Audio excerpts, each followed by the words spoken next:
Je le répète, Tamazight n'est pas une langue. J'ai assisté personnellement à une discussion entre un Norvégien et un Danois. Ils se comprenaient parfaitement dans leur langue respective. C'est presque la même. Et pourtant, ils ne disent pas.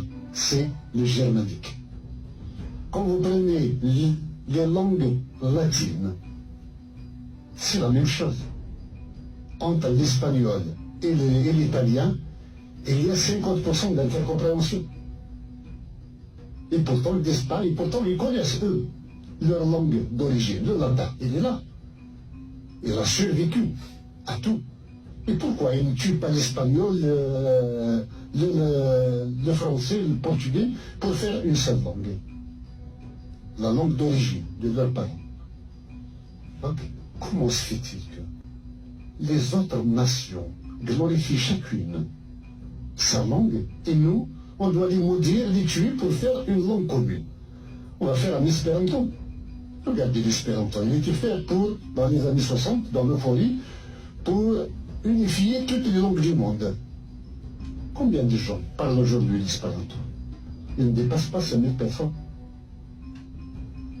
Donc, chacun enseigne sa langue. Nous connaissons sa connaissance. Donc, Tamazight est un moyen de mystification de l'identité kabyle.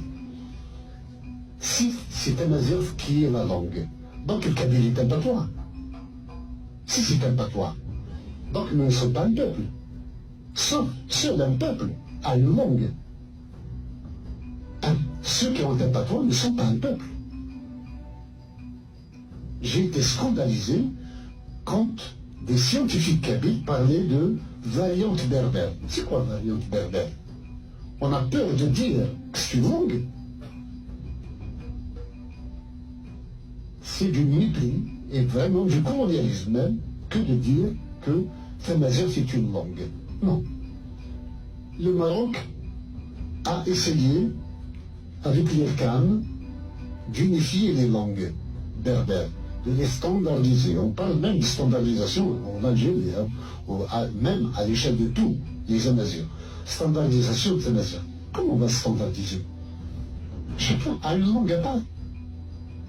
À travers la constitutionnalisation, on a dit on va mettre sur pied une académie qui va standardiser. Quand tout est prêt, on va la rendre officielle. On se moque de qui? On va tuer toutes ces langues pour en faire une qui sera la langue de qui? Non. C'est vraiment noyer le poisson. Et puis, il y a ce complexe. Quand on dit qu'on est Amazigh, ça veut dire que nous avons une nation supra-territoriale qui est de l'oasis de Siwa jusqu'aux îles Canaries, et de la Méditerranée jusqu'aux confins du Burkina Faso. Ça nous donne un sentiment de puissance, comme quoi nous sommes très nombreux. Mais nous sommes nombreux quoi? Nous sommes tous conscients que l'arabe n'est pas notre langue et que nous avons le droit de la contester. C'est notre droit absolu de refuser la langue arabe pour nos enfants et pour nous-mêmes. Donc nous n'avons pas besoin de nous cacher derrière l'arbre à la mesure pour affirmer l'être kabyle.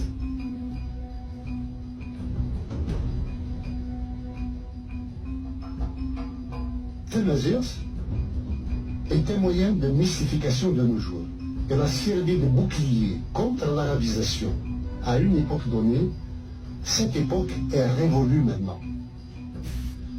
Tamazight, je le répète, Tamazight n'est pas une langue. C'est du mépris et vraiment du colonialisme même que de dire que Tamazight est une langue. Non. Standardisation de Tamazight. Comment on va standardiser? Chacun a une langue à part. On va la rendre officielle. On se moque de qui? on va tuer toutes ces langues pour en faire une qui sera la langue de qui? Il y a ce complexe. Quand on dit qu'on est amazigh, ça veut dire que nous avons une nation supra-territoriale qui est de l'oasis de Siwa jusqu'aux îles Canaries, de la Méditerranée jusqu'aux confins du Burkina Faso. Ça nous donne un sentiment de puissance, comme quoi nous sommes très nombreux. Mais nous sommes nombreux quoi?